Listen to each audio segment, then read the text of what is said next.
qadın, ritmik musiqi və qaçış. Səadətin formulu. Yaponiyanın Ryutsu Keizai Universitetinin Sağlamlıq və İdman Elmləri Fakültəsinin alimləri qadın iştirakçılar arasında aparılan eksperiment nəticəsində müəyyən ediblər ki, ritmik musiqi altında edilən 10 dəqiqəlik qaçış əhval-ruhiyyəni yüksəlməsinə, motivasiyanın artmasına və fiziki sürətin bir qədər artmasına səbəb olur. Təcrübədə 18-21 yaş aralığında olan 38 tələbə iştirak edib. İştirakçılar bir qaçışı yüksək ritmik musiqi ilə, digərini isə musiqisiz və ya az ritmik fonla ediblər. Musiqili qaçış zamanı qadınlar daha sürətli qaçdıqlarını və canlılıq, hərəkət istəyi hiss etdiklərini bildirib. Alimlərin fikrincə bu təsirin əsas səbəbi qadınların musiqi stimullarına kişilərə nisbətən daha həssas olmasıdır. Mütəxəssislər qeyd edir ki, əhval-ruhiyyənin yüksəlməsi yalnız psixika ilə deyil, həm də fiziki aktivliklə sıx bağlıdır. Qaçış zamanı dinlənilən musiqinin seçimi, sürətli ritm,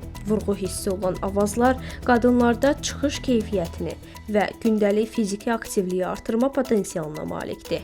İştirakçılar bu üsulu gündəlik həyatlarına daxil etməklə həm fiziki sağlamlıqlarına, həm də əhval-ruhiyyələrinə müsbət təsir göstərə bilərlər. Bu sadə metod qadınlara özünə inam və enerjini artırmaq baxımından yeni imkanlar təqdim eləyir.